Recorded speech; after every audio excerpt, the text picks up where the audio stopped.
Et si les guides spirituels n'étaient pas ce que vous pensez?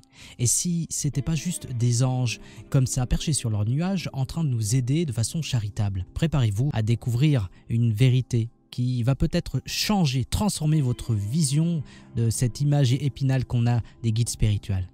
Et la plupart d'entre nous grandissent avec l'idée que les guides spirituels sont forcément des anges ou alors des êtres de lumière protecteurs, proches de nous pour nous offrir de l'aide et du réconfort.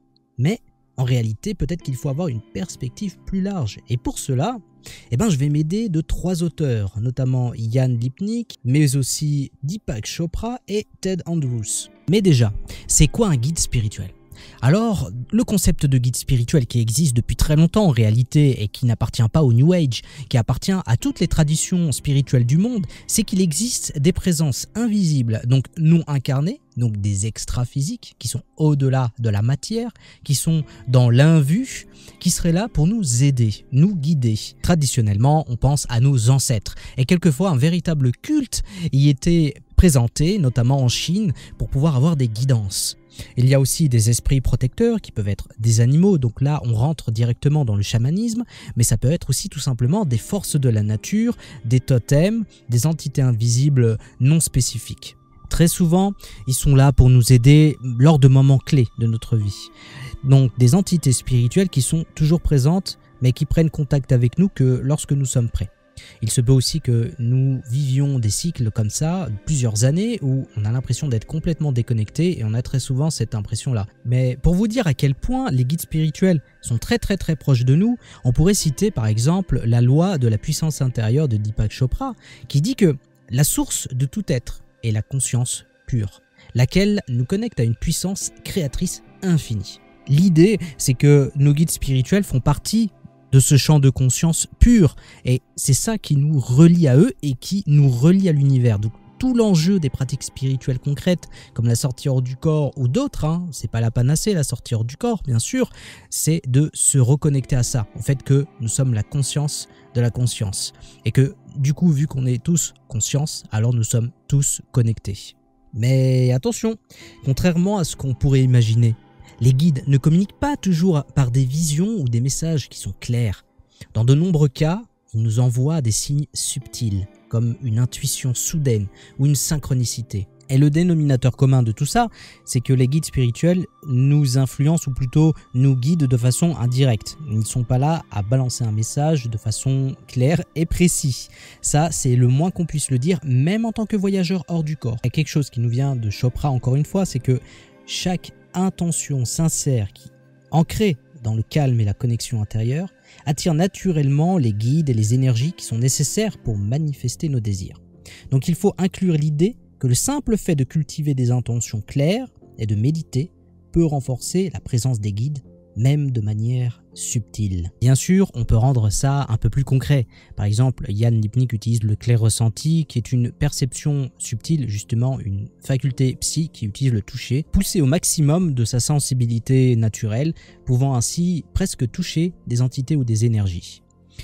Mais il n'y a pas que ça. Pour les personnes qui font des sorties hors du corps, nous, on ne peut pas les voir, ou pas toujours, ou pas forcément, ou alors ils prennent des formes qui nous feront pas penser que ce sont des guides spirituels. Le plus souvent, ils sont invisibles, leur action est invisible même si vous êtes un voyageur aguerri. D'autres fois, ça peut être juste une intuition. Vous savez que dans votre champ mental, au milieu du brouhaha que constituent vos pensées, peut des fois se dérouler un dialogue entre vous et quelque chose d'autre qui n'est pas vous, ou peut-être une partie de vous, une partie supérieure, un guide. En tout cas, un véritable dialogue qui demande néanmoins du discernement et la possibilité de discriminer des pensées parasites d'une entité qui essaye de communiquer avec vous. Ça, c'est tout un travail de lucidité en général, et c'est le travail des voyageurs de la conscience. Et toujours, nous avons souvent un seul type d'image en tête lorsqu'il s'agit de guides spirituels. Mais ils sont en réalité bien plus diversifiés comme on l'a évoqué au début de la vidéo. Et il existe du coup plusieurs catégories de guides, chacune avec un rôle précis. Par exemple, il y a les guides principaux qui sont ceux qui restent tout au long de votre vie. Il y en a d'autres qui vont venir intervenir de façon sporadique ou seulement quand il y a un besoin. Il peut même y avoir des changements de guide durant votre vie selon le chemin que vous avez choisi au nom de votre libre arbitre.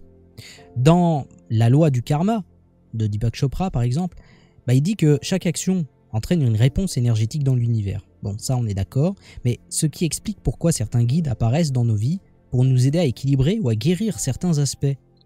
Donc on peut intégrer cette loi du karma en expliquant que chaque guide a un rôle spécifique dans notre parcours de vie qui influence des aspects précis de notre karma et de notre développement personnel. Et en réalité, quand on y pense, c'est complètement logique. Parce qu'il faut se dire une chose, c'est que lorsqu'on est dans la vie incarnée, on vient littéralement à poil.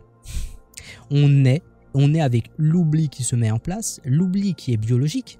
Le système nerveux d'un bébé n'est absolument pas fait, il est à faire, et du coup la mémoire ne peut pas être téléchargée. Vous oubliez que vous êtes une conscience illimitée, une conscience infinie, une conscience de voyageur.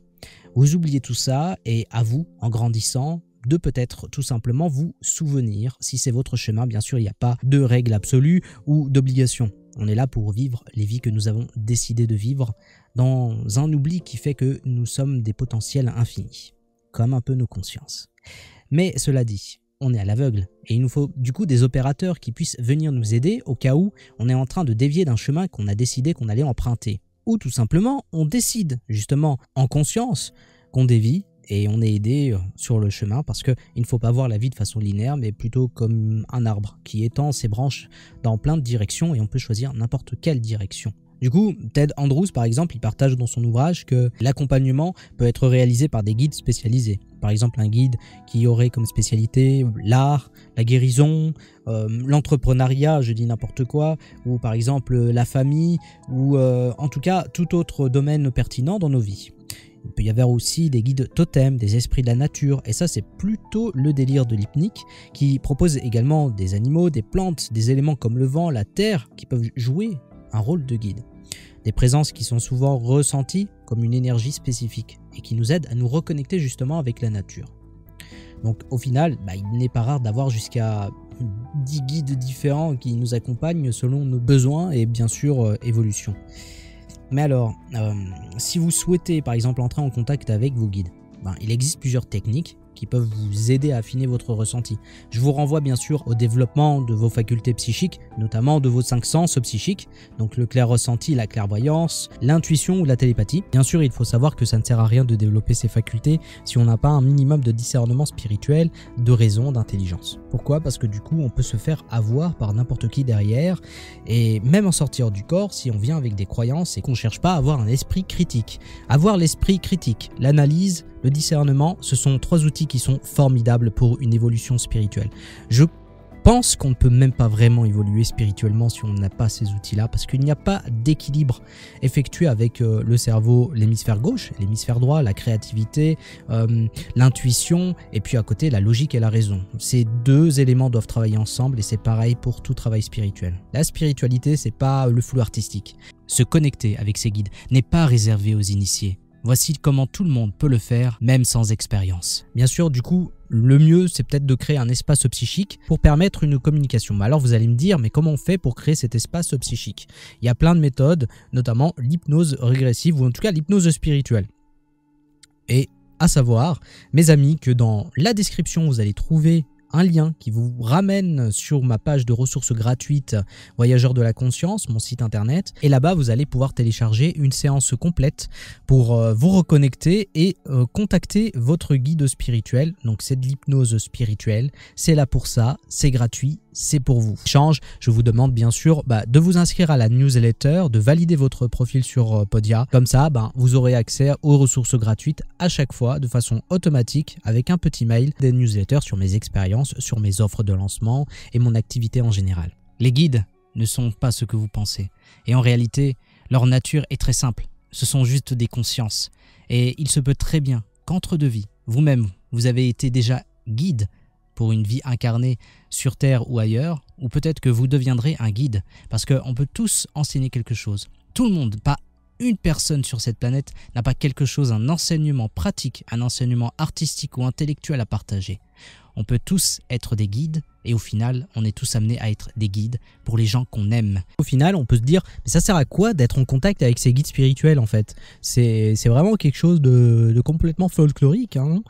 Eh bien oui, en effet, c'est folklorique, mais surtout, en réalité, ça peut jouer sur l'autonomie spirituelle. C'est paradoxal vu qu'on dépend du coup de quelque chose. Alors déjà, on ne dépend de rien du tout.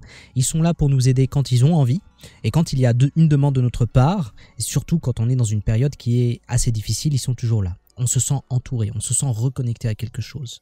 On n'est jamais seul et vous n'êtes jamais seul. Même quand vous pensez que vous êtes complètement perdu et abandonné, vous ne l'êtes pas. Vous n'êtes jamais abandonné. Il y a toujours quelque chose qui veille sur vous. Un esprit, un ancêtre, un animal, un ami, une famille céleste qui existe je ne sais pas où, quelque part dans les étoiles. Vous n'êtes jamais seul. Et ça fait du bien au cœur. Ça fait aussi beaucoup de bien parce que ça vous aide à évoluer spirituellement, à chercher justement à travailler votre discernement, à travailler votre analyse, à avoir des réponses quelquefois, notamment sur des questions d'ordre existentiel, sur vos vies à vous, et pas sur des vérités métaphysiques qu'il faut partager par la suite. Ça, ces guides-là, franchement, je me méfierais à votre place, ou alors, pour écrire des bouquins, c'est très bien. C'était le Voyageur de la Conscience, merci beaucoup d'avoir écouté la vidéo. Retrouvez votre audio hypnose, rencontrez vos guides dans votre espace psychique, donc une hypnose spirituelle gratuite, vous allez le trouver dans la description, je le redis, abonnez-vous, mettez un pouce bleu, partagez la vidéo si vous avez aimé, commentez, et à très bientôt.